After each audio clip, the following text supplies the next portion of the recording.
chapter 3, movement of substance across plasma membrane. Jadi kalau kamu ada buku teks depan kamu, kamu boleh buka muka surat 46, 47 lah. Jadi ini yang sepatutnya kita belajar, dan cikgu pun ambil semua nota-nota yang cikgu ada ni daripada buku teks. Ada sikit-sikit lah, tapi tak banyak. Memang 100, boleh katakan 98%, 99% daripada buku teks. Jadi memang cikgu baca lah ya setiap satu perkataan yang ada dalam buku teks tu, untuk pastikan dalam nota cikgu ni ada semua perkara lah. Tapi biasalah cikgu ni manusia, kadang-kadang ada juga yang tertinggal. Jadi hopefully kalau yang tertinggal tu, kalau kamu beli nota cikgu ni, kamu boleh tambah. Kamu letaklah sticky note ya. Sticky note, tahu kan sticky note? Boleh beli dekat kedai-kedai buku tu, ada jual sticky note murah saja, RM1, RM2. Kamu boleh tampal dekat bahagian-bahagian yang kosong tu, bahagian nota-nota ataupun info-info yang tertinggal. Okey, kita pergi secara sepintas lalu. Okey, secara sepintas lalu tentang apa yang kamu akan belajar dalam bab yang ketiga ni. Jadi bab ketiga ni adalah mengenai movement of substance across the plasma membrane. Okay, movement of substance across plasma membrane. Bahasa Melayunya pergerakan bahan merentas plasma membrane. Okay, pergerakan bahan merentas membran plasma ya. Plasma membrane, membran plasma. Tak apalah, jadi kamu faham struktur tu adalah membran plasma atau plasma membrane. Jadi kita ada tajuk situ movement of substance. Jadi bila movement of substance ni, pastinya kamu kena fahamkan ia melibatkan bahan-bahan yang akan masuk dan keluar di sel. Di sel tu sama ada dia memerlukan bahan tu, jadi dia kena masuk ke dalam sel tu lah. Okay? Jadi sama ada dia memerlukan bahan tu, dia kena masuk ke dalam sel. Ataupun dia tak memerlukan bahan tu, dia adalah bahan buangan yang perlu keluar daripada sel tu. Jadi perlu keluar daripada sel tu. Jadi bila dia keluar daripada sel tu, dia akan dihantar, diangkut ke tempat lain untuk dibuang daripada tubuh badan, ataupun digunakan oleh sel-sel yang lain. Boleh juga ya, kadang-kadang sel tu dia hasilkan bahan, sesuatu bahan, kemudian bahan tu akan bergerak pergi ke tempat lain, akan menyebabkan tempat lain tu menjalankan aktiviti yang lain. Okey, itu untuk sel. Seterusnya kita ada melibatkan substance, bahan. Jadi bahan ni dapat dikategorikan sebagai apa? Jadi bila kita kategorikan bahan ni, sebenarnya kita lagi mudah untuk faham. Oh, kenapa dia dapat masuk dengan mudah? Kenapa dia nak masuk susah? Masuk susah tu maksudnya dia kena dibantu untuk masuk.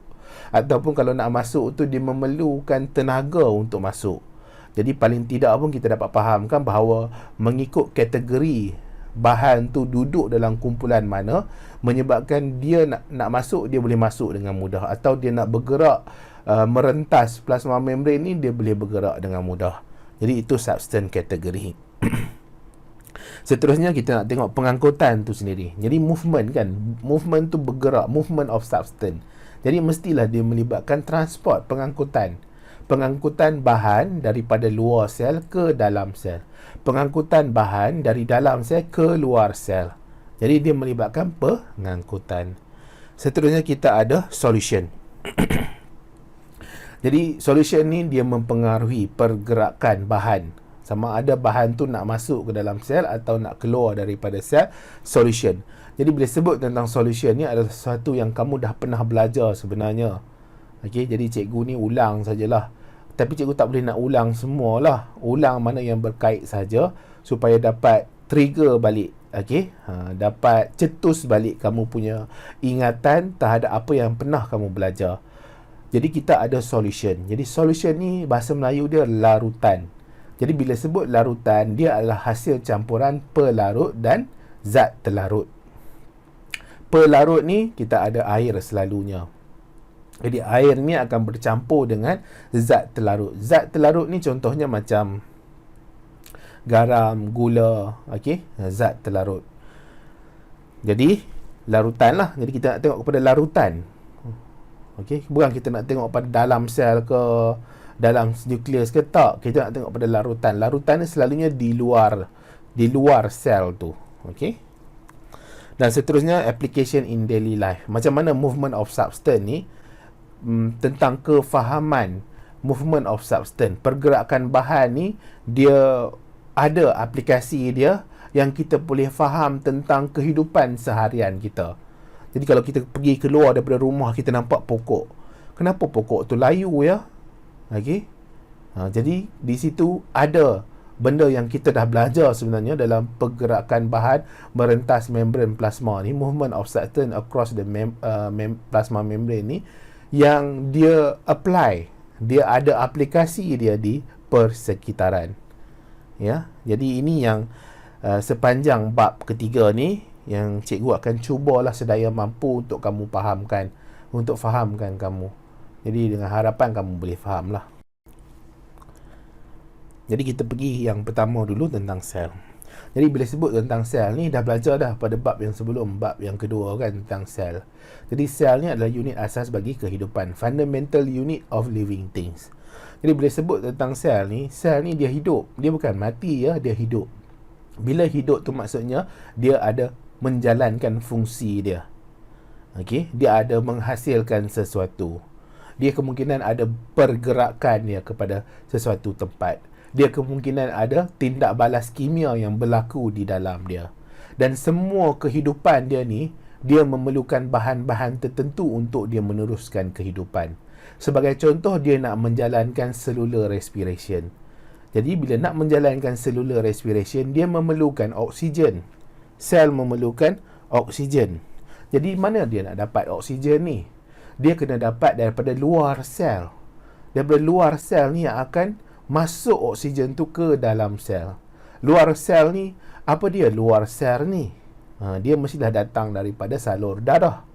Salur darah, dalam salur darah tu ada sel darah merah yang akan angkut oksigen ni, yang berasal daripada paru.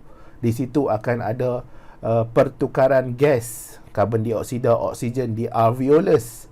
Kemudian oksigen tu sendiri datang daripada salur udara. Mungkin daripada, bukan mungkin lah, memang datang daripada bronchus, datang daripada trachea, datang daripada laring, datang daripada faring, datang daripada nasal cavity, hidung. Okey.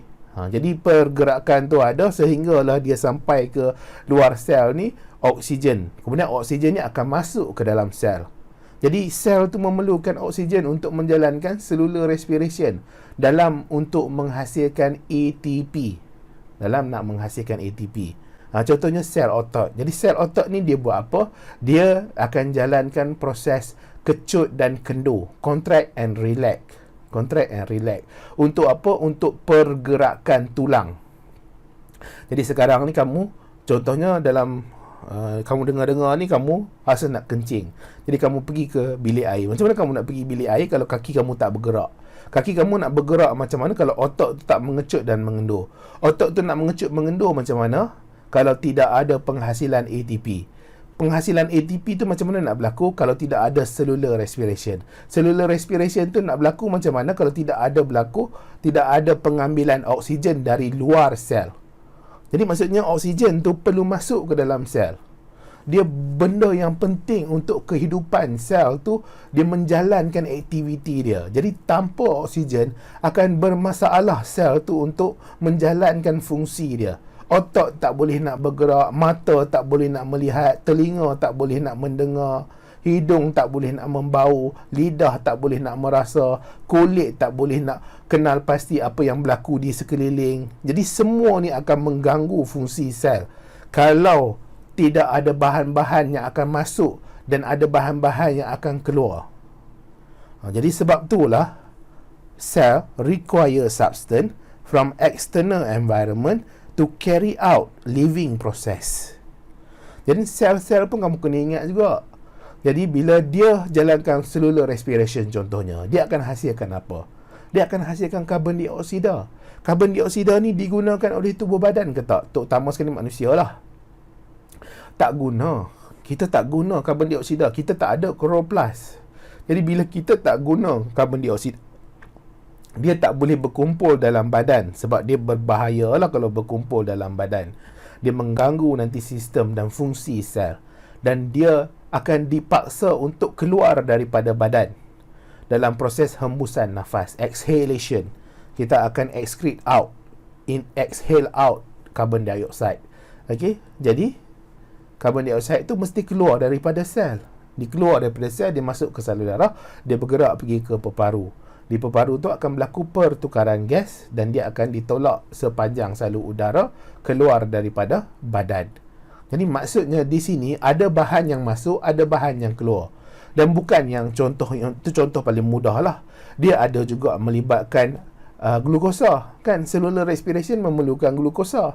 Jadi maksudnya glukosa nak kena masuk ke dalam sel. Glukosa ni datang daripada mana? Datang daripada salur darah. Salur darah ni daripada mana yang angkut glukosa ni? Datang daripada sistem pencernaan. Sistem pencernaan yang akan serap glukosa ni hasil daripada pemecahan makanan yang kita makan. Kita makan nasi. Nasi itu dipecahkan di mulut oleh enzim amilase. Kemudian sampai ke duodenum, dipecahkan juga lagi oleh enzim amilase. Kemudian dipecahkan lagi di usus kecil oleh maltase. Dia jadi glukosa. Dia masuk ke dalam salur darah nanti.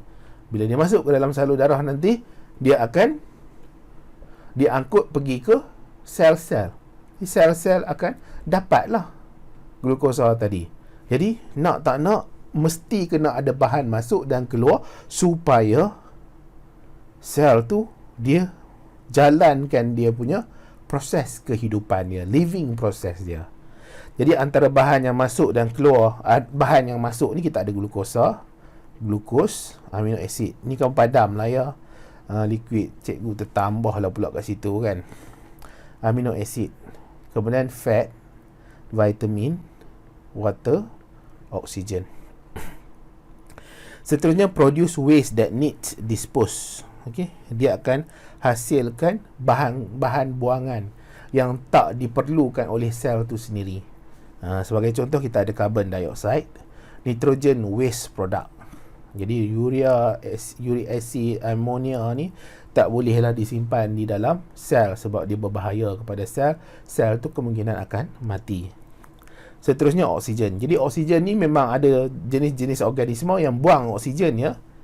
Apa dia? Tumbuhan lah. Jadi tumbuhan kalau oksigen tu berlebihan, dia nak guna buat apa? Berlebihan daripada keperluan dia.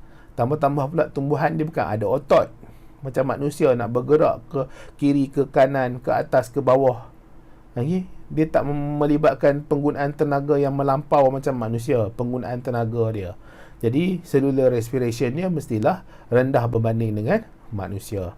Jadi proses pemakanan dia pun tak sebanyak manusia lah. Kemudian ada enzim, penghasilan enzim. Jadi contohnya di usus kecil. Jadi sel-sel di usus kecil tu akan menghasilkan enzim dan enzim ni akan keluar daripada sel dan masuk ke dalam saluran usus kecil tu supaya dia dapat bertindak balas dengan makanan. Okey. Contohnya macam maltase akan pecahkan maltosa. Dia pecahkan maltosa jadi glukosa. Jadi enzim.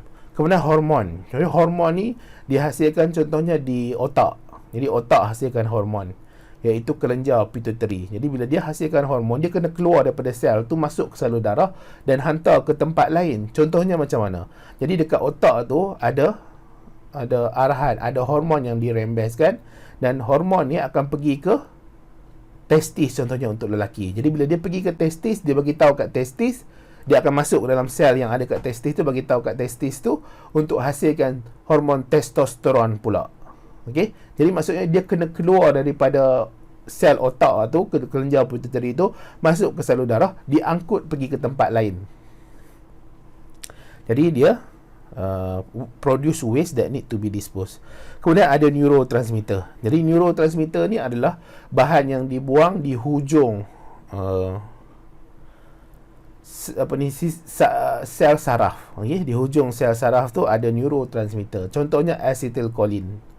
Okey, dopamin, serotonin. Jadi contoh-contoh lah. Tapi yang terkenal sekali adalah acetylcholine. Nanti akan belajar dalam sistem saraf nanti tentang neurotransmitter ni. Jadi dia ada bahan kimia yang dirembeskan untuk dia sambung hantar maklumat di sepanjang sistem saraf, di sepanjang sel saraf ataupun neuron cell, nerve cell. Okey, itu adalah sedikit pengenalan kenapa pentingnya pengangkutan ni pergerakan ni, bahan merentas plasma membran ni, supaya bahan tu dapat masuk ke dalam sel, bahan tu dapat dikeluarkan daripada sel, dan sel tu dapat jalankan kehidupan harian dia, proses hidupan dia. Ya, cikgu harap kamu boleh faham situ. Kemudian nak tak nak mestilah kamu kena tahu tentang structure of plasma membrane. Sebab apa? Sebab pergerakan bahan ni dia nak tak nak masuk ke dalam sel, dia kena lalu plasma membrane. Kalau dia tak lalu plasma membrane, dia tak boleh masuk lah. Kalau plasma membrane tak bagi dia masuk, dia tak boleh masuk juga. Jadi plasma membrane ni dia seolah-olah macam pagar dan pintu. Sama ada dia nak buka pintu dia untuk kamu masuk, ataupun dia tak nak buka pintu dia untuk masuk. Ataupun pintu dia tu hanya tertentu sahaja, kepada orang-orang tertentu sahaja yang boleh masuk. Okey. Jadi kita akan tengok kepada plasma membrane ni lah, structure dia. Jadi kita ada plasma membrane di sini. Nampak tak? Struktur plasma membrane kan? Boleh lah ya. Ni muka surat 46 dalam buku teks kamu ada plasma membrane. Ni dalam sel lah.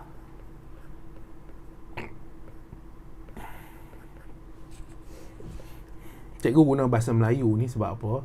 Sebab sebelum ni cikgu ada buat lah video ajar dalam bahasa Inggeris. Tapi bermasalah sikit lah, ada kawan-kawan kamu yang agak susah nak faham.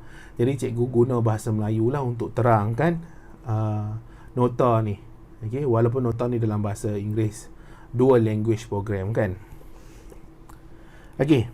Ya, di sini dia ada struktur dia ni, dia ada bahagian kepala dan dia bahagian ekor, ataupun bahagian head, bahagian tail. Okey. Jadi kita ada polar head, hydrophilic. Okey, polar head, non-polar tail, hydrophobic. Hydrophilic ni apa maksud dia? Hydro tu air, philic tu suka, love, cintai. Okey.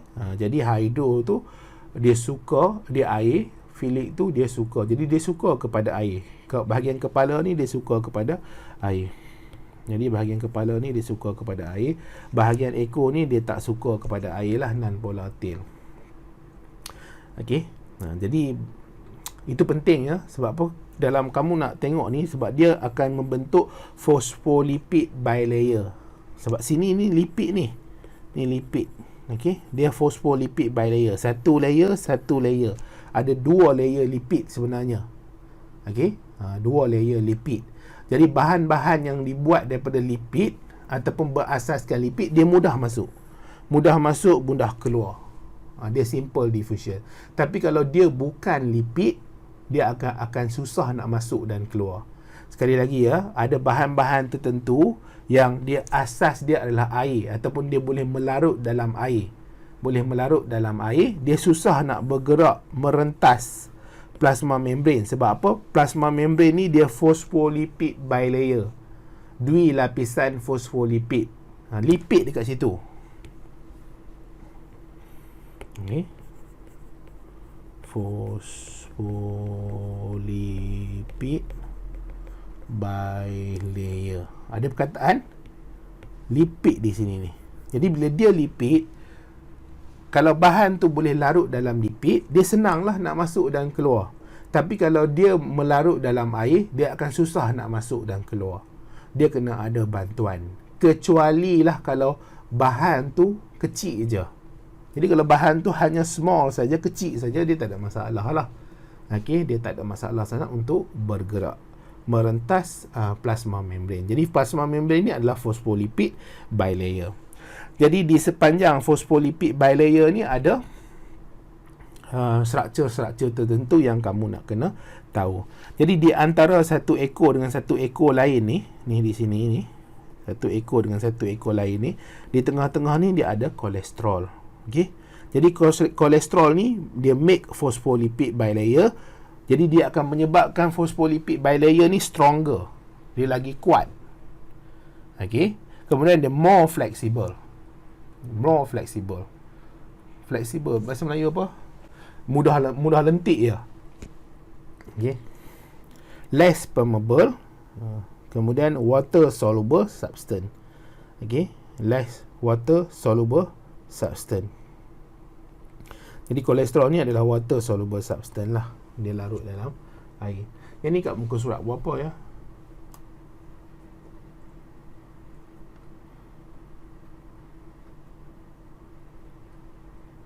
Okey, ni salah ni.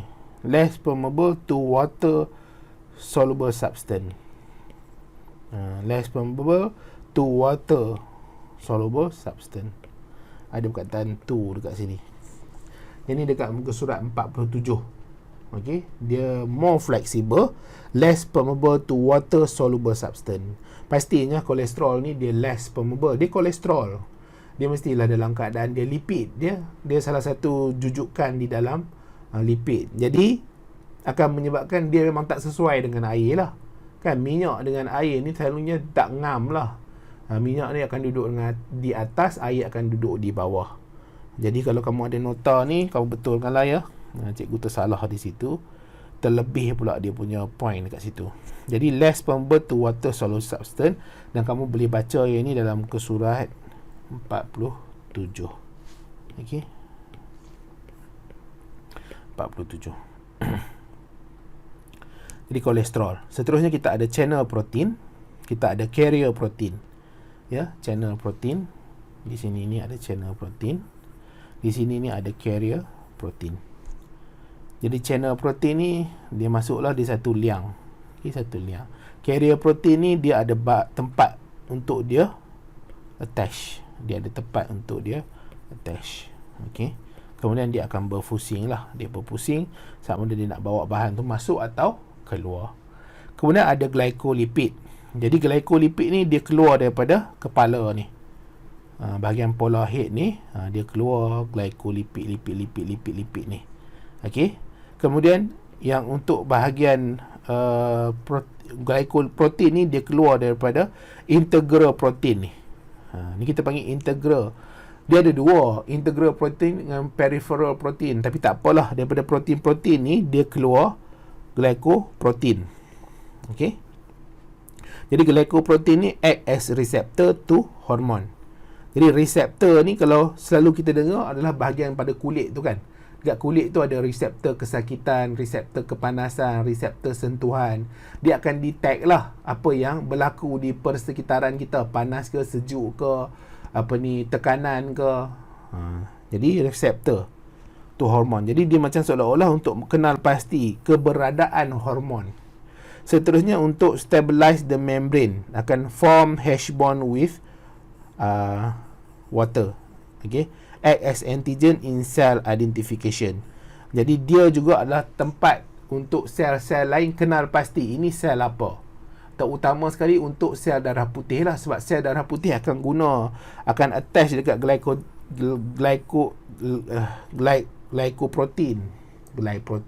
glycoprotein ya.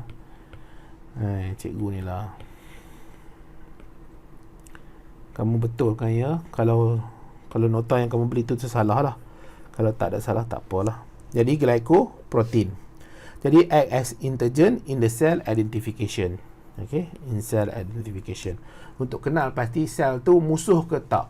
Jadi kalau sel darah putih dia pergi dekat glycoprotein ni, dia tengok ini musuh ni. Jadi dia akan ada prosedur untuk memusnahkan sel tu. Jadi bila dia pergi dekat glycoprotein ni, dia anggap sel ni bukan musuh. Jadi dia perlu.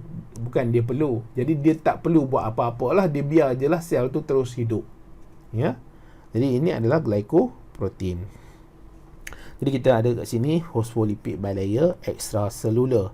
Extracellular ni luar daripada sel lah, di kawasan cytoplasm. Okey. Jadi cikgu harap kamu boleh faham lah. Cuma di sini ni cikgu minta tolong kamu, yang kolesterol ni less permeable to water soluble substance. Tolong padamkan yang awal-awal tu ada tersalah sikit. Okay? Less permeable to water soluble substance. Jadi water soluble substance, bahan-bahan yang terlarut dalam air ni semestinya dia akan susah untuk merentas phospholipid bilayer ni. Water soluble substance dia akan susah untuk merentas phospholipid bilayer sebab sini lipid, kemudian ada pula kolesterol ni yang akan menyebabkan dia less permeable to water soluble substance. Jadi cikgu harap boleh faham di situ tentang struktur plasma membrane. Kemudian kita tengok pada permeability dia. Jadi dia adalah, kalau disebut sebagai permeable, substance pass freely. Jadi perkataan permeable tu, substance akan mudah nak keluar dan masuk. Dia permeable. Contohnya cell wall. Cell wall adalah permeable. Bahan boleh masuk dan keluar. Bahan boleh merentas dengan senangnya di cell wall tu. Okey. Kalau impermeable, unable to pass. Kalau impermeable, dia tak boleh nak merentas. Itu word dalam bahasa Inggeris lah yang kamu perlu fahamkan. Kalau selectively permeable, dia akan allow certain substance. Okey, ni allow certain substance move freely, prevent, limit others. Jadi ada bahan tertentu yang mudah nak masuk dan keluar, ada bahan-bahan tertentu yang perlukan perlukan bantuan ataupun dia limit untuk dia masuk, tak boleh banyak masuk. Jadi itu adalah bahagian yang pertama tentang sel. Okey, yang mana yang salah tu kamu liquid lah ya, kamu betulkan. Kita akan masuk kepada substance category. Jadi substance category ni ada lipid soluble dengan non-lipid soluble. Jadi untuk lipid soluble ni, dia larut dalam lipid lah. Jadi larut dalam lipid. Contohnya dia larut dalam minyak. Okey, tu adalah lipid soluble. Non-lipid soluble ni dia larut dalam air, dia tak larut dalam minyak. Jadi selalunya yang larut dalam air ni, dia mestilah yang sesuai dengan air lah. Ini kimia sikit lah ya, cikgu pun tak pernah tahu sangat. Tapi ada bahan-bahan tertentu yang dia larut dalam air. Contohnya apa? Gula. Jadi gula tu kita buh dalam air, kita kacau dia, dia akan larut dalam air. Contoh lain garam. Jadi dia larut dalam air. Jadi bahan-bahan yang larut dalam air ni, dia dalam kategori non-lipid soluble. Jadi bahan-bahan yang larut dalam minyak ni, dia lipid soluble.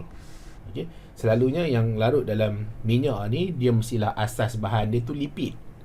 Jadi asas dia punya molekul tu adalah lipid.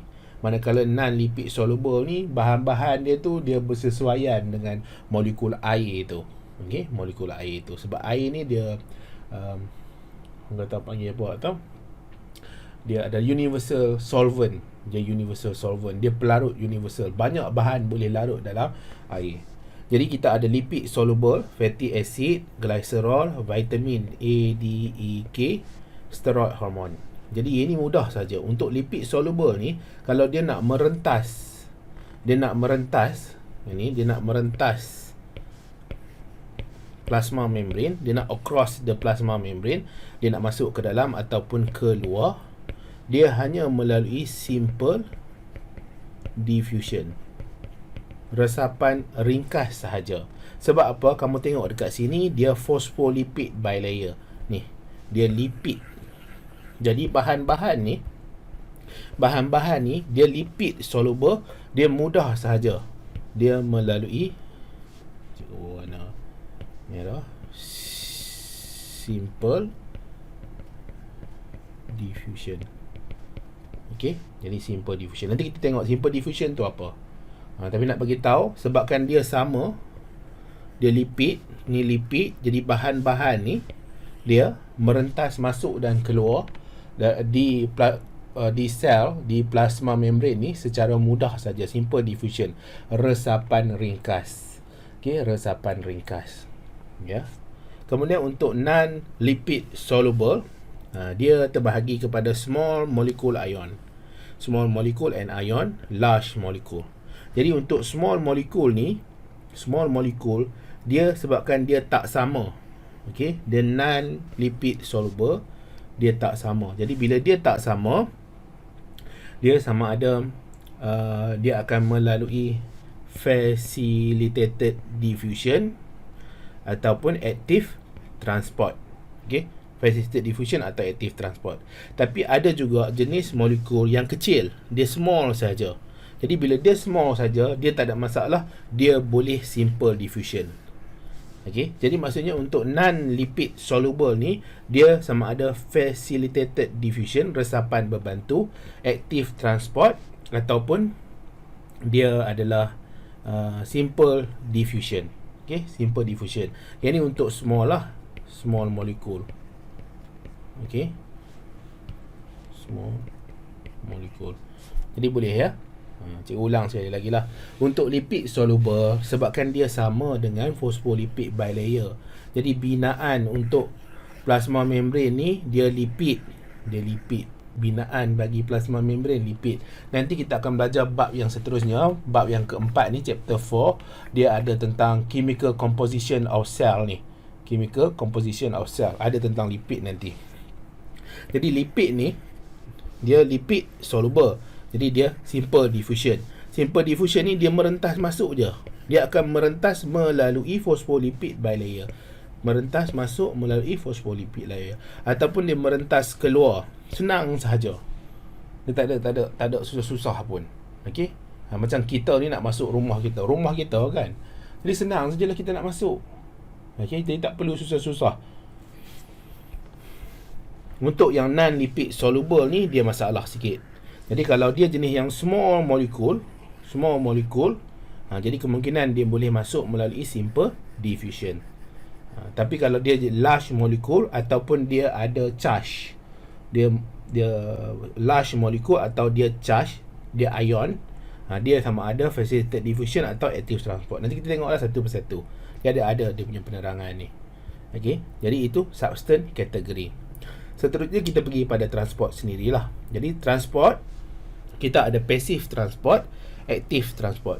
Untuk level kamu ni, dua ni sajalah yang kamu perlu fahamkan.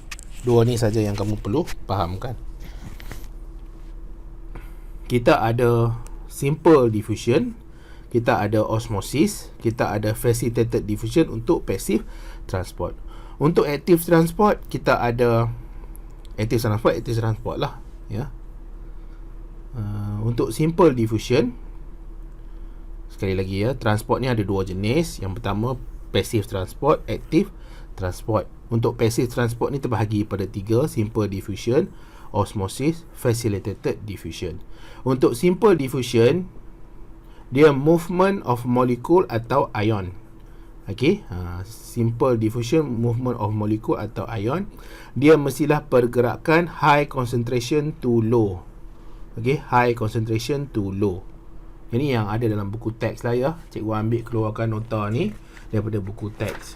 Jadi ni ada dekat muka surat 49. Jadi kamu boleh tengok lah. Muka surat 49 ada. Muka surat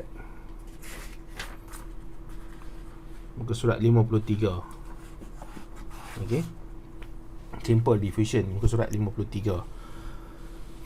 Jadi kalau ada buku teks dekat depan kamu tu, kamu tengoklah ya. Kalau kita nak terbiasakan dengan buku teks ni, kamu kena ingat, biologi ni banyak, bukan semua benda kita nak kena tahu. Cikgu pun tak tahu semua benda. Ada banyak benda yang dulu belajar, sekarang ni tak ingat dah lah. Dan sebab apa? Sebab tak memerlukan kita nak ingat. Yang memerlukan kita nak ingat dan faham ni yang ada dalam buku teks kamu, di ruang lingkup dia ni. Yang sangat-sangat penting untuk kamu faham. Sebab apa? Yang inilah yang kemungkinan akan ditanya untuk exam kamu.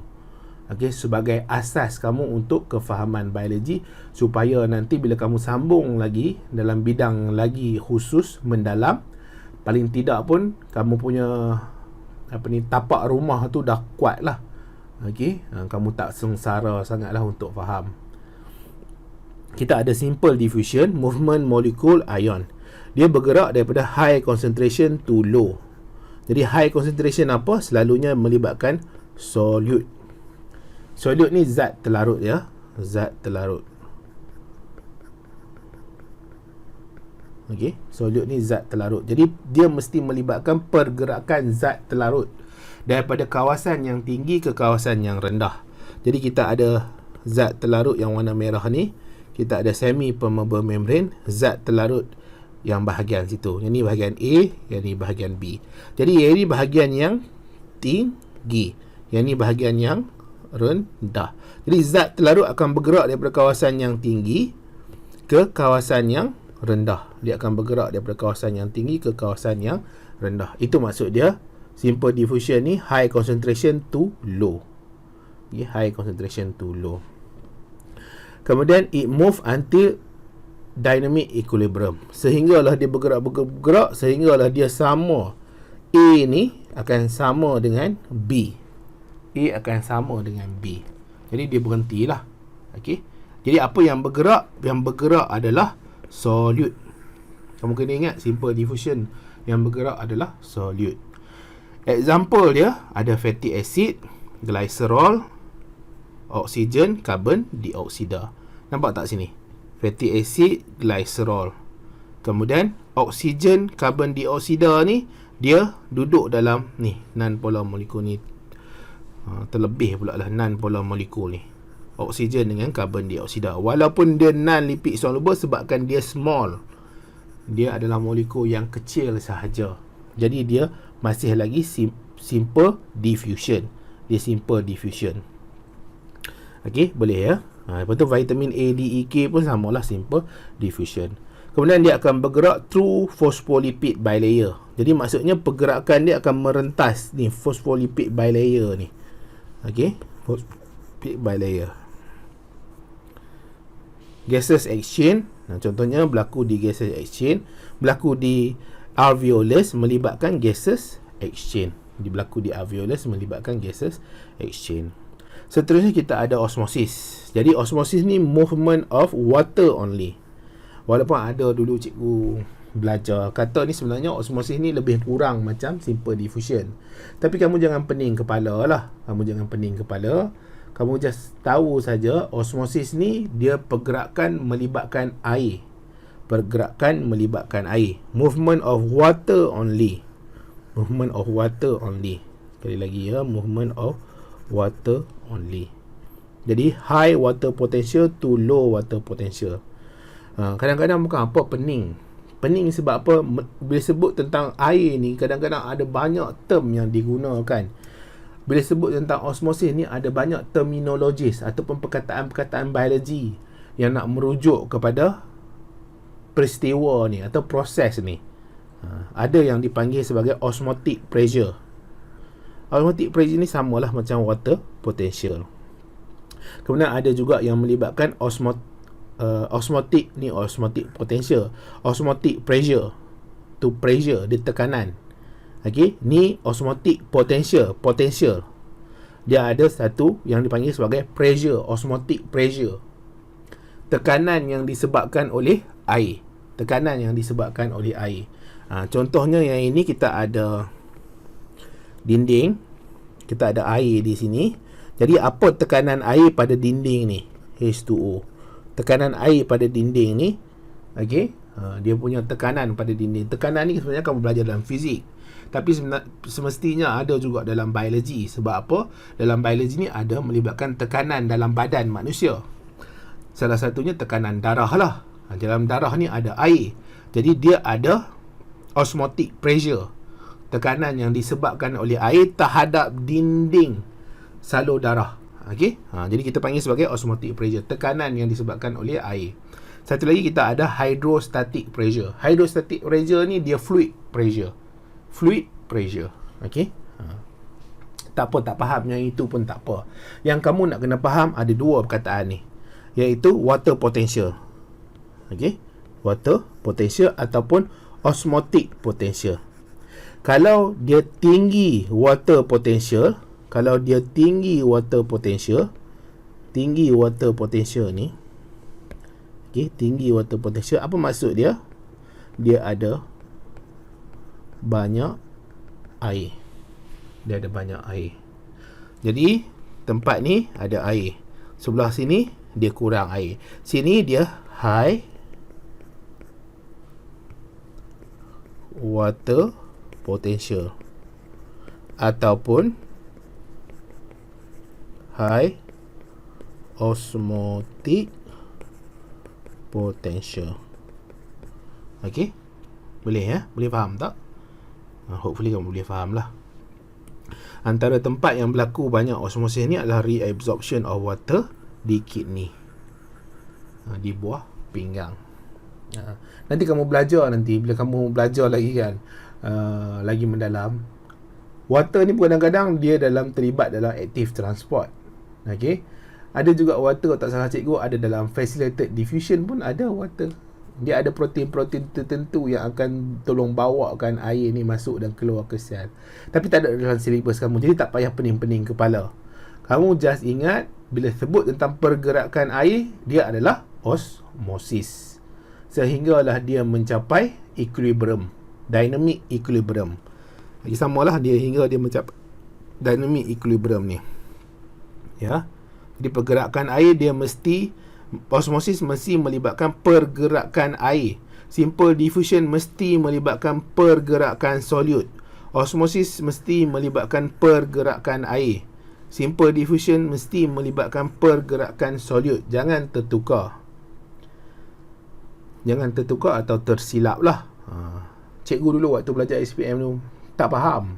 Mungkin tak tahulah kenapa. Tak faham tentang osmosis simple diffusion ni.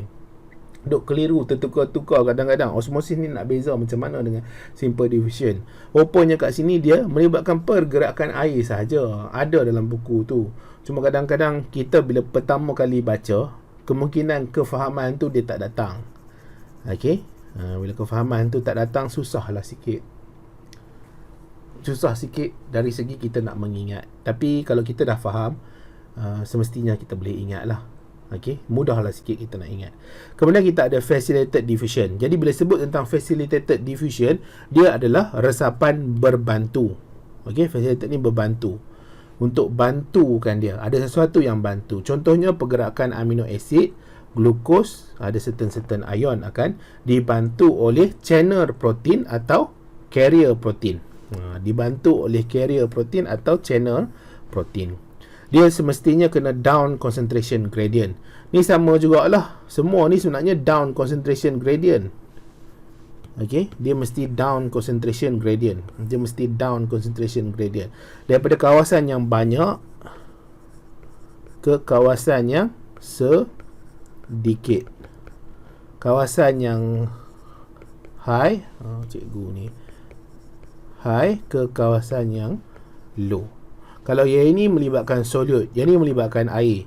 Jadi ini melibatkan solut juga. Okey? Solut, bahan yang terlarut lah, melibatkan solut juga. Dia bukan air. Bukan H2O. Dia mesti solut juga. Jadi, contohnya amino acid. Contohnya glukos. Kemudian ion. Okay? Jadi, help by the carrier protein, channel protein. Jadi, ini channel protein lah. Dia ada lubang kat sini sebenarnya. Ada lubang, laluan, liang. Kemudian carrier protein. Yang ni pun sama lebih kurang kan. Carrier protein, channel protein. Kamu boleh buka muka surat 54. Okay? Jadi bahan-bahan tu dia boleh lalu sahaja. Dia boleh lalu sahaja. Okay? Lalu sahaja merentas carrier protein dan channel protein. Carrier protein ni kena bawa lah. Dia pusing. Nanti kita tengok lah carrier protein dekat sini. Okay? Down concentration gradient until dynamic equilibrium. Absorption of fructose in villus. Cuma kadang-kadang ada bahan-bahan tertentu ni, dia nak cepat. Dia nak cepat pengangkutan dia. Kalau dia nak cepat pengangkutan dia dan dia nak melawan arus, dia kena melalui active transport. Jadi kamu janganlah pelik kadang-kadang kamu nampak sini amino acid. Tiba-tiba dalam buku yang kamu baca tu, mungkin buku nanti kamu sambung belajar kan, dia kata amino acid atau glukos ni ataupun mana-mana gula ni diangkut secara active transport. Kamu janganlah pening kepala kan. Kamu waktu dulu aku belajar lain, tiba-tiba pula masuk ni lain pula kan. Jangan risau sangat lah. Okey, yang ini secara umum sahaja untuk terang kepada kamu, kebanyakannya amino acid, glukos, ion ni akan diangkut oleh facilitated diffusion. Kalau air ni diangkut melalui osmosis. Mungkin nanti kemudian kamu dengar ada kajian kata air diangkut menggunakan facilitated diffusion. Kamu janganlah risau sangat. Ni jangan terkejut beruk pula kan. Jadi kadang-kadang ada bahagian-bahagian tertentu, ada keadaan-keadaan tertentu memang dia special case sikit. Okey, dia case yang special untuk memastikan tubuh badan tu ataupun organisme tu dapat beradaptasi, dapat bertahan terhadap keadaan-keadaan yang ekstrim atau keadaan-keadaan yang kekurangan. Okey, jadi jangan terkejut sangatlah. Apa yang kamu boleh buat, kamu verify. verified ni sekarang ni orang dah banyak, semua orang ada handset. Kamu type lah dekat handset tu, tulis dalam bahasa Inggeris lah, selalunya ada jawapan. Okey. Contohnya macam apa nama website tu ya, yang kita boleh tanya soalan, dia ada ramai orang yang sebenarnya dah tanya soalan tu dan dah ada jawapan. Bolehlah cuba kita nak faham. Kalau cari-cari tak jumpa juga, kita tinggalkanlah dulu. Kita tinggal dulu sebulan, 2 bulan. Kemungkinan nanti dia akan muncul balik soalan-soalan tu dan akan beri kefahaman kepada kita. Ada setengah orang ni dia tertekan sangat hidup dia. Kalau boleh dia nak semua waktu tu, dia nak faham waktu tu, dia tak nak pergi belajar benda lain dulu. Dia nak yang itu dapat, baru dia boleh move on. Okey. Kadang-kadang susah jugalah kalau jenis yang macam tu. Seterusnya kita ada active transport. Active transport, pengangkutan aktif. Jadi pengangkutan aktif ni, dia against concentration gradient. Dia required energy. Jadi energy ni dalam bentuk apa? ATP. ATP ni nak hasil daripada mana? Cellular respiration. Okey. Jadi dia melibatkan carrier protein. Okey. Channel protein pun ada juga. Channel protein ada ke? Kalau tak salah cikgu ada. Kalau kat dalam buku teks ni tulis proton pump. Okey. Proton pump. Muka surat 55. Kamu boleh tengok lah ya. Muka surat 55. Kat bawah tu ada proton pump. Tapi kat mana dia tulis carrier protein ni? Ni dekat muka surat 54. Ni maklumat ni cikgu ambil daripada muka surat 54. Jadi kamu boleh check lah. Kamu baca dalam buku teks tu, kalau ada benda yang kamu rasa kamu nak kena ingat ni, kamu beli buku cikgu kan, kamu nak kena ingat ni, nak tulis ni, tepi-tepi ni ada lagi. Kamu boleh buat sticky note kan, beli sticky note tu, kamu tampal dekat sini. Okey.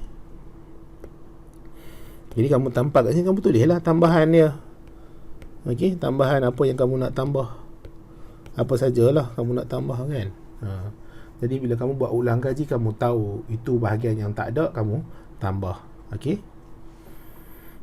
Kadang biologi ni banyak sangat. Cikgu pun tak minat lah nak tahu semua benda. Kadang-kadang kita ni bukan minat sangat benda tu, tapi disebabkan cikgu nak kena mengajar kamu, cikgu nak kena tahulah dan kena ingat balik apa dulu cikgu belajar dulu waktu degree dulu. Okey. Tapi tak apalah, dia memang tanggungjawab. Jadi menjadi tanggungjawab tu, nak tak nak kita kena buat. Okey, kita kena buat, kita kena fahamkan. Jadi sekarang ni kita nak tengok kepada active transport. Jadi cikgu pergi dulu kepada proton pump ni. Jadi proton pump ni dia tak adalah susah sangat. Jadi dia akan guna ATP. Jadi ATP ni akan bertindak balas masuk ke dalam sini ATP. Jadi bila ada ATP di situ, okey, ada ATP di situ, ATP tu akan pumpkan ion hidrogen ni masuk ke extracellular fluids daripada kawasan cytoplasm. Yang ni cytoplasm. Okay. Ada dalam buku teks ya, muka surat 55 tu. Jadi dengan adanya ATP ni, ion hidrogen ni akan dipump keluar daripada sel. Jadi dia duduk kat luar sel. Kemudian ada satu lagi ATP pula. Kemudian dia akan dipump keluar. Jadi ion hidrogen ni akan dipump keluar daripada dalam sitoplasma. Okey. Jadi dia bergerak daripada kawasan yang rendah. Kamu nampak tak, dia bergerak daripada kawasan yang rendah, low ion hydrogen ni, hydrogen ion ni, ke kawasan yang tinggi, kawasan yang high. Sebab apa? Sebab dia against concentration gradient. Itu yang ada dekat muka surat 55. Jadi ini dekat muka surat 55. Boleh ya? Seterusnya kita pergi kepada muka surat 55 tu, yang menggunakan carrier protein. Yang atas ni carrier protein juga. Sini carrier protein juga. Ni carrier protein juga. Tapi dia lebih kepada pump. Okey. Dia lebih kepada pump ataupun proton pump. Okey, yang bawah ni jadi kita nak cuba fahamkan tentang active transport sodium potassium pump. Okey, sodium potassium pump. Okey. Ini proton pump. Ni sodium potassium pump. Yang ni proton pump. Yang ni sodium potassium pump. Sebelum kita pergi mendalam tentang sodium potassium pump ni, jadi kita kena tahu dululah, labelkan sikit. Cikgu tertinggal labelan tu. Yang bahagian ni adalah bahagian extracellular fluid. Extracellular fluid. Ini bahagian luar sel lah ya, bahagian luar sel. Luar sel. Okay, outside of the cell. Yang bahagian dalam ni adalah bahagian cytoplasm. Bahagian cytoplasma. Dan kemudian kita ada carrier protein lah di sini ya. Carrier protein. Jadi carrier protein ni dia ada bahagian, okey, dia ada bahagian active site dia, yang mana 3 sodium ion ni akan bind dengan carrier protein. Jadi 3 sodium ion ni akan bind dengan carrier protein. Kamu kena ingat ya, selalunya dia pergerakan tu daripada kawasan yang tinggi, kawasan yang rendah ke kawasan yang tinggi. Kawasan yang rendah low, sini low, ke kawasannya high, concentration of solute. Jadi sodium ion ni akan masuk dan akan bind dengan carrier protein. Dia akan masuk dan akan bind dengan carrier protein yang ada di sitoplasma. Sekali lagi, sodium ion dia akan masuk dan bind dengan carrier protein. Jadi duduk kat sini lah. Kemudian satu lagi pula masuk dan bind dekat carrier protein.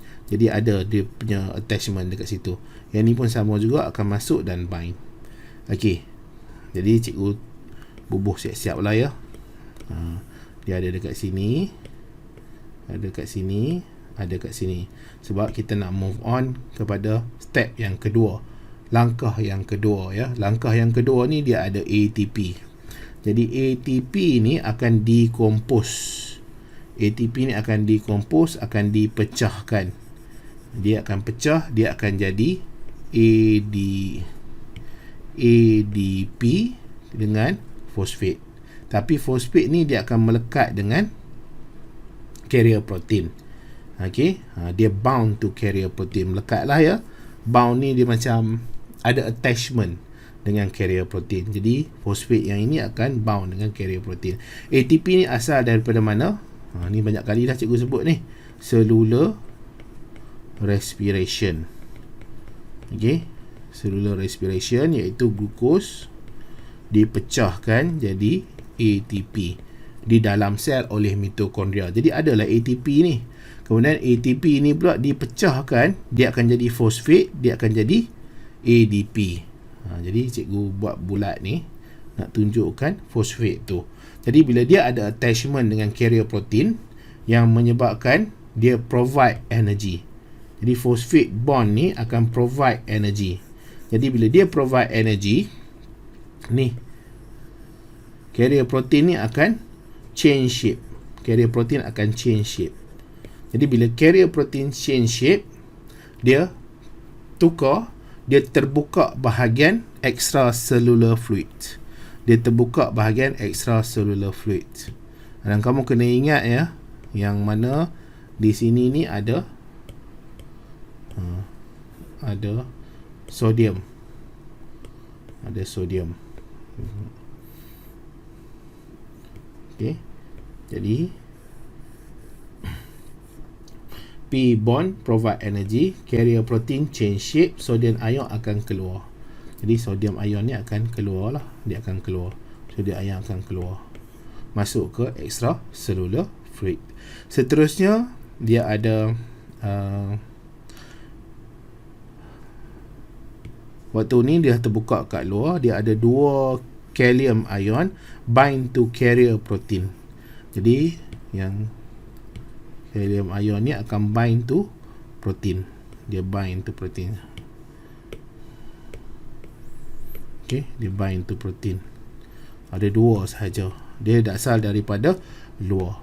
Jadi pada waktu yang sama, dia sepatutnya ada P dekat sini. Okey, waktu yang kan P kat situ.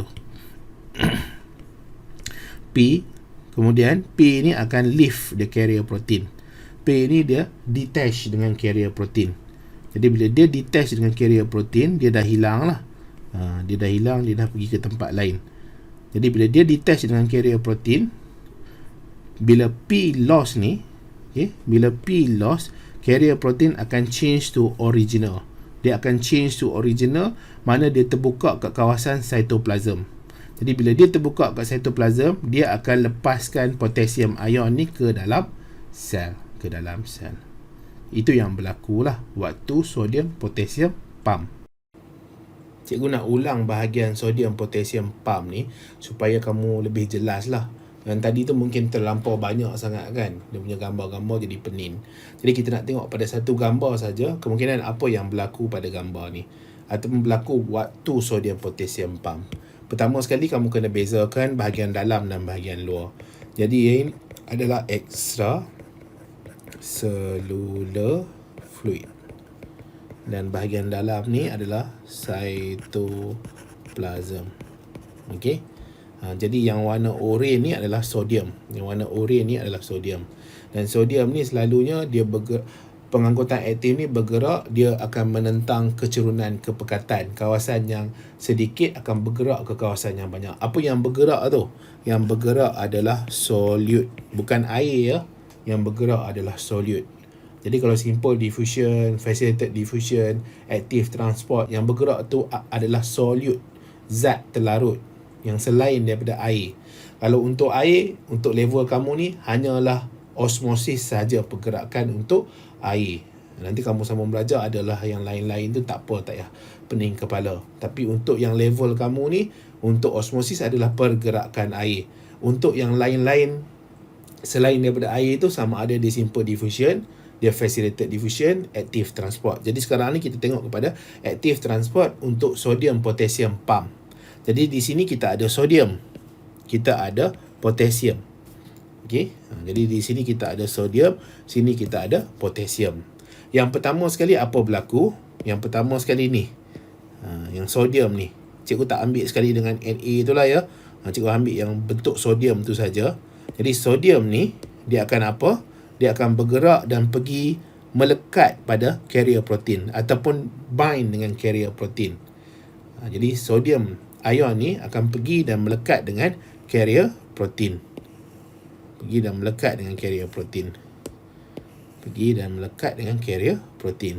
Kemudian sama juga sodium ion ni akan pergi dan melekat dengan carrier protein. Dia melekat. Itu yang pertama. Kalau kamu tengok buku surat 55, itu yang pertama berlaku. Yang kedua apa yang berlaku? Dia ada melibatkan ATP. Jadi cikgu tukarlah warna. Kita ada ATP. Apa yang berlaku pada ATP ni? ATP akan decompose. Seolah-olah macam dia pecah ATP ni. Jadi bila dia pecah, dia akan jadi 2 molekul ataupun 2 komponen. Dia akan jadi 2 komponen. Jadi cikgu jauhkan sikit di sini. ATP dia pecah, decompose. Dia akan jadi, tak nak warna ni, ni hijau lah. Dia akan jadi fosfat 1, ADP 1. Jadi fosfat ni dia akan melekat pada carrier protein. Fosfat ni akan melekat pada carrier protein. Ya, fosfat akan melekat pada carrier protein. ATP ni dia jadi 2, iaitu ADP dengan fosfat. Jadi bila satu fosfat yang datang daripada ATP ni melekat kepada carrier protein ni, dia ada pelekatan dengan satu fosfat ni. Apa jadi dekat carrier protein? Carrier protein ni dia akan berubah. Okey, dia akan berubah, dia akan pusing. Kamu nampak dia pusing? dia pusing. Ada yang kata dia terbuka pada arah yang lain. Ada yang panggil sebagai conformational change. Tapi tak apalah. Asalkan ada perubahan kepada carrier protein, dia terbuka ke bahagian extracellular fluid. Dia terbuka kepada bahagian extracellular. Pertama sekali dia buka, tadi mula-mula dia buka dekat cytoplasm. Dia ada terima ni, sodium ion ni. Okey. Jadi bila dia dah terbuka ke arah sana, yang ini, apa jadi dekat situ? Dia akan bergerak dan keluar. Dia bergerak dan keluar. Dia bergerak dan keluar. Kemudian apa yang berlaku? Ni, potassium ion ni. Potassium ion ni, dia akan bergerak dan masuk lah. Okey, dia bergerak dan dia masuk. Hanya 2 sahaja yang akan masuk. Dia tak macam sodium tadi. Sodium tadi ada 3. Tapi untuk potassium ni 2 sahaja. Dia akan bind dengan carrier protein. Dia akan melekat dengan carrier protein pada bahagian dia. Bahagian dia ataupun tapak dia. Dia tak sama dengan sodium ion tadi. Sodium ion dia ada tapak dia sendiri. Okey. Jadi dia akan macam tu. Kemudian apa yang berlaku seterusnya? Ni, fosfat yang satu ni akan detach.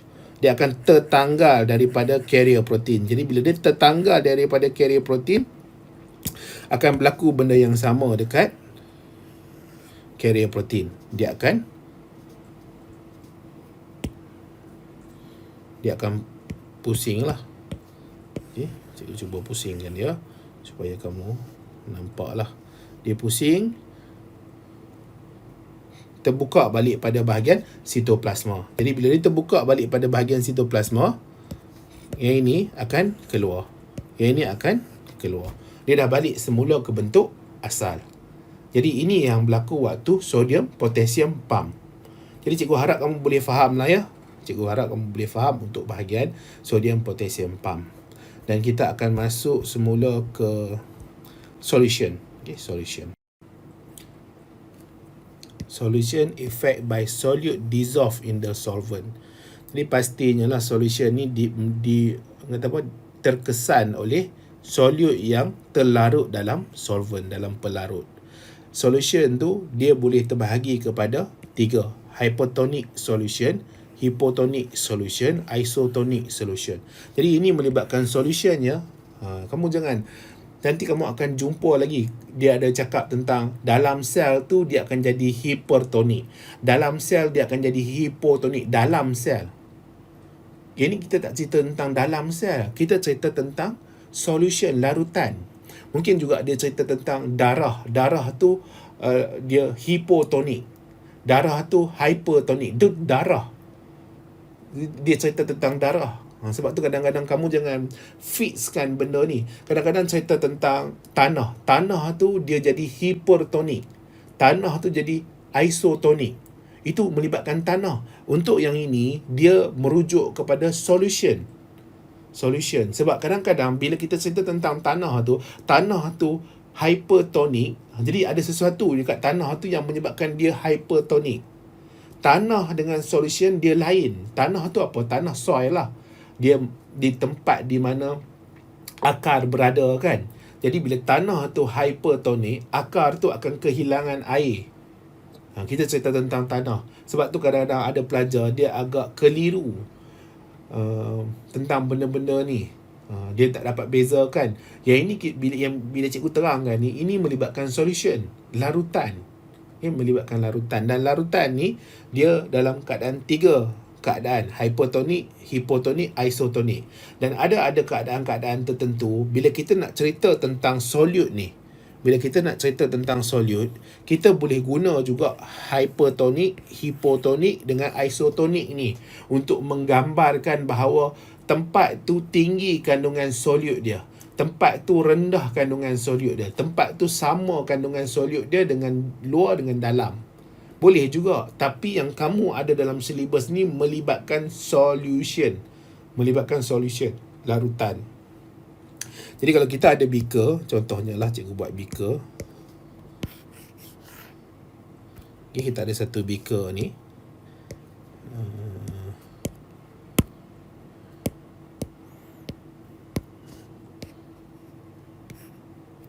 Beaker ni terisi air lah. Okay, ada air dalam beaker. Jadi dalam beaker ni dia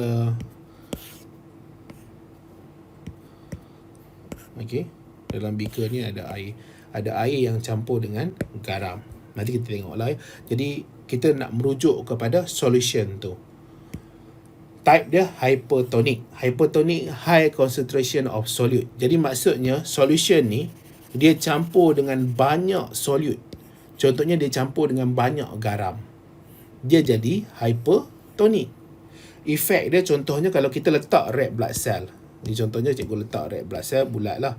Okey. Warna dia merah. Okey. Dan letak dia dalam ni. Jadi apa yang jadi dekat red blood cell tu, dia akan shrink. Dia akan mengecut. Daripada keadaan asal dia macam tu, dia akan mengecut, dia shrink. Kamu boleh tengok dekat muka surat 59 tu, dia akan shrink. Jadi bila dia shrink, dia akan kelihatan seperti tajam-tajam tu. Okey? Macam kat tangan kamu lah, bila mengecut kan, dia ada jadi macam wrinkle-wrinkle tu lagi banyak. Okey? Kedut-kedutan tu. Itu hypertonic. Kenapa hypertonic tu berlaku macam tu? Dia kamu tengok betul ya. Cikgu cuba terangkan lah. Jadi bila dia dalam keadaan macam tu, dia luar ni adalah hypertonic. Luar ni hypertonic. Jadi bila dia hypertonic, dia tinggi garam contohnya. Bila dia tinggi garam, dia rendah air. Okey, dia tinggi garam, dia rendah air. Dan kamu kena ingat dia rendah air dekat sini. Jadi air, pergerakan air macam mana? Air akan bergerak daripada high osmotic potential bergerak ke low osmotic potential, ataupun kita juga boleh panggil dia sebagai water potential. Air bergerak daripada kawasan tinggi air ke kawasan rendah air. Tapi dekat kawasan solution ni dia rendah air. Jadi bila dia rendah air, air akan bergerak dari dalam sel darah ni ke luar. Dia akan bergerak dari dalam sel ni ke luar. Itu yang menyebabkan dia mengecut. Dia shrink. Okey, shrink. Kalau untuk red blood cell, kita panggil dia crenation. Kalau untuk plant cell ni, vakuum cytoplasm ni akan shrink. Kita panggil dia sebagai plasmolysis. Okey, apa yang berlaku adalah plasmolysis, sebab kita letakkan dia tu di dalam larutan yang tinggi garam, tinggi gula, tinggi kandungan solute, tinggi berbanding dengan di dalam sel darah merah tadi, di dalam sel tumbuhan. Kalau untuk sel darah merah, dia akan shrink, yang kita panggil sebagai crenation. Dia membentuk crenation. Okey, ataupun dia menjalani proses crenation.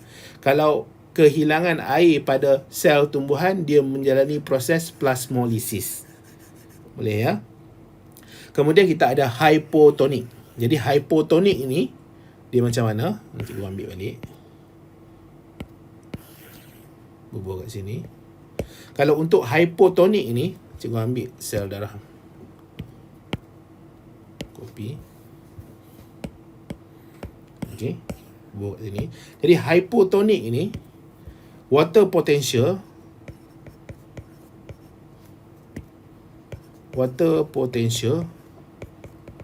tinggi, dia high water potential. Okey, dia high water potential, dia tinggi air. Okey, sama juga dengan tinggi air. Jadi maksudnya dekat luar ni, dekat solution dia tu tinggi air. Dekat dalam ni, kalau dia tinggi air, dia low solute lah. Dia low solute. Kalau kat dalam ni pula, dia akan low water potential. Low water potential. Iaitu maksudnya dia kurang air. Dan dia akan high solute. Jadi air akan bergerak daripada mana ke mana. Cikgu tukar warna dia. Air akan bergerak daripada mana ke mana. Air akan bergerak daripada kawasan yang tinggi ke kawasan yang rendah. Iaitu daripada kawasan solution ni, dia akan masuk ke dalam. Okey, dia akan masuk ke dalam.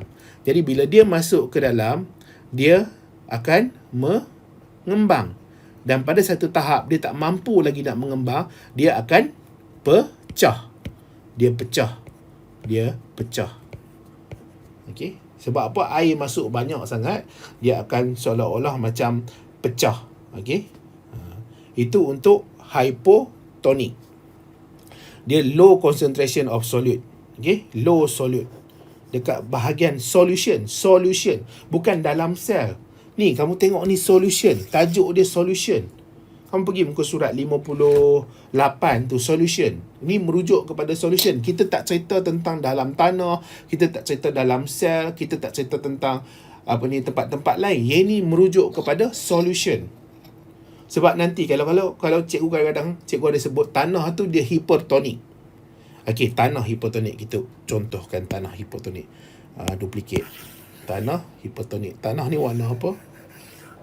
Nak kat mana tu? Kat sini. Tanah ni warna coklat. Okey. Dekat dalam tanah ni ada apa? Ada akar. Akar ni cikgu buat warna hitam lah. Jadi tanah soil ni hypertonik. Jadi bila tanah tu hypertonik, maksudnya dia tinggi. Contohnya tinggi baja. Orang tu letak baja terlebih dekat tanah tu. Tanah tu jadi hypertonik. Kenapa dia jadi hypertonik? Sebab dia tinggi solute. Dia tinggi solute. Okey, solute dia tinggi. Jadi bila dia tinggi solute, dia akan rendah water potential. Bila rendah water potential ni maksudnya dia rendah air lah. Dia rendah air.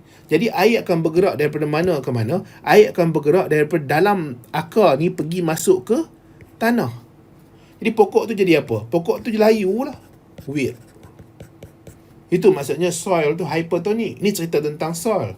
Yang ada dalam silibus kamu ni, dia merujuk kepada solution. Solution ni apa? Hasil campuran solvent dengan solute. Ni. Solute dissolve in solvent. Larutan. Tak kira lah larutan gula ke larutan garam ke. Kadang-kadang kita boleh panggil juga dalam sel sitoplasma tu hipertonik. Kalau sitoplasma tu hipertonik, maksudnya apa? Cytoplasm hypertonik. Kalau cytoplasm hypertonik, dia bersamaan dengan tinggi solute concentration. Okey. Dia akan ada rendah water potential. Rendah water potential maksudnya rendah air. Ini cerita tentang cytoplasm. Jadi kita boleh refer dia kat mana-mana pun tak apa. Asalkan kamu tahu dia bukan fix dekat satu benda saja. Jangan kamu ingat semua keadaan dia mesti merujuk kepada bahagian luar, bahagian dalam. Tak. Okey? Dia ikut kepada tempat tu. Yang kamu ada dalam silibus sekarang ni adalah merujuk kepada solution. Ya. Jadi red blood cell ni, untuk ini kita patah balik, red blood cell ni, jadi bila dia duduk dalam keadaan hypotonik, iaitu dekat luar ni, kat solution ni, high water potential, tinggi air, low solute, air akan masuk ke dalam sel darah merah. Jadi bila air masuk ke dalam sel darah merah tu akan kembang. Dia akan kembang. Tadi cikgu bagi tahu tadi kan, dia swell, dia kembang. Sampai satu tahap dia tak boleh nak kembang lagi, dia akan burst. Jadi bila dia burst, iaitu menyebabkan hemolisis, kita panggil. Pemecahan disebabkan air lah. Okey, hemolisis. Jadi kalau plant cell dia akan jadi terjit sebab air masuk. Kemudian kita ada isotonik. Isotonik ni tak ada masalah sangat, dia tak susah. Dia similar concentration of solute. Jadi efek dia red blood cell normal, plant cell jadi flaccid. Dibagi sebagai flaccid. Yang ni ada dekat muka surat 59. 59. Yang untuk tumbuhan tu cikgu ambil daripada muka surat 60. Okey, 60. Okey, kemudian kamu tengok sini sebab dia ada kataan tu cikgu tak ni. Yang ni untuk plasmolisis. Maksudnya dia dah hilang air. Jadi macam mana kita nak bagi dia ada air balik? Kita masukkan dalam larutan hipotonik. Jadi bila kita masuk dia dalam larutan hipotonik, dia dah kembali ke bentuk asal dia. Dah kembali segah balik contohnya. Jadi kita panggil dia sebagai proses diplasmolisis. Dia terbalik daripada plasmolisis ni hilang air. Diplasmolisis ni dia dah kembali normal, dah jadi segah semula. Dia become turgid again. Okay, hypotonik. Okay, habis yang bahagian tu. Hopefully kamu boleh faham lah. Cikgu risau juga sebab kadang-kadang ada orang duk tanya cikgu, cikgu tak tahu nak terang macam mana lagi dah. Kalau kamu tak boleh juga, kamu tanya cikgu kat sekolah lah. Okay, tanya ke cikgu kat sekolah. Kalau tak boleh juga, mungkin boleh mesej cikgu lah. Mungkin cikgu boleh buat voice, record voice kan. Cikgu cubalah. Cikgu banyak kerja sebenarnya ya. Bertimbun-timbun ni. Nak bernafas pun tak sempat ni. Ekstrim sangat kan. Dia punya analogi tu, tak bernafas pun tak sempat. Tak ada lah bernafas sempat saja. Kalau tak bernafas macam mana nak hidup? Okay, application in daily life. Jadi kita tengok kepada application in daily life. Plant wilting. Jadi kalau hot day ni, dia akan kehilangan banyak air lah. Ataupun kita guna excessive fertilizer. Macam cikgu terang tadi ni, excessive fertilizer, plant tu akan wilt. Ataupun dia layu. Kemudian ada rehydration drink. Yang ni kamu boleh baca juga dekat muka surat 66. Okay, 66. Nak habis dah. Sikit lagi. Rehydration drink. Kita ada oral rehydration salt. Kamu jangan sesuka hati pergi ambil pula rehydration salt ni ya. Kalau kamu tak ada kekurangan air ke, tiba-tiba kamu pergi ambil pula rehydration salt. Janganlah. Okay, keadaan-keadaan biasa ni kamu minum je air ya. Recover loss of water. Dia akan jadi electrolyte during the diarrhea. Diarrhea tu memang kita akan banyak kehilangan air. Sebab apa? Sebab air buang melalui cirit-birit tu. Kan kalau kamu cirit kan, air je yang keluar kan. Minum lagi air keluar, air keluar, air keluar. Dia salah satu cara macam mana dia nak keluarkan semua makanan-makanan yang kamu makan tu yang beracun tu. Yang kemungkinan ada bakteria. Sebab tu dia akan cuci cepat-cepat. Kamu jangan marah pula cirit, kenapalah aku cirit birit. Kamu makan benda yang tak elok. Bila kamu makan benda yang tak elok, dia masuk dalam perut kamu tu. Perut kamu tu tak boleh nak digest. Lepas tu dia detect pula ada benda yang tak sepatutnya berada dalam badan kamu. Jadi tubuh badan nak cepat-cepat buang. Sebab tu kamu bila makannya benda yang tak elok, cepat-cepat kamu rasa sakit perut, kamu ke toilet dan kamu buang. Lepas tu kamu minum ke apa ke, kamu buang lagi. Dia jangka masa yang sangat-sangat dekat ni. Sebab apa? Sebab dia nak cuci balik kotoran-kotoran yang kamu makan tadi. Jadi Tuhan tu dah cipta cirit-birit ni ada sebab dia lah. Dan kamu bila cirit-birit, antaranya minum air banyak sikit lah ya. Sebab apa? Kamu kehilangan air melalui kamu buang cirit itulah, najis yang dalam keadaan berair tu. Kemudian ada saline solution. Saline solution ni isotonic solution to blood plasma, contain about 0.85-0.9 gram natrium chloride. Isotonic solution, recover loss of water, electrolyte. Kalau kamu buat aktiviti lasak, bolehlah minum. Liposom. Jadi liposom ni ada dekat muka surat 66 tu, boleh tengok lah liposom tu macam mana. Vesicle contain aqueous sebutan macam mana tak tahu. Aqueous solution surround by the phospholipid bilayer membrane. Jadi ini dia adalah satu lapisan di luar tu, dalam tu ada drugs ataupun active substance. Jadi bila dia masuk ke dalam perut, lapisan luar ni akan musnah oleh gastric juice. Jadi dia akan keluarlah bahan-bahan tu. Okey, supaya nanti drug tu reach target organ. Kemudian kita ada reverse osmosis. Okey, reverse osmosis. Salt water to fresh water. Maksudnya kalau kita ada air garam ni kan, air laut ni, kita boleh tukar dia kepada fresh water melalui reverse osmosis. Pressure used to push salt water through the semi-permeable membrane. Kita akan dapat pure fresh water. Jadi sekarang ni macam-macam lah orang guna ya. Sebab apa? Ada tengah-tengah tempat dia kurang dia punya sumber air. Jadi sumber air tu cukup-cukup untuk beri minuman kepada hidupan yang ada di situ saja.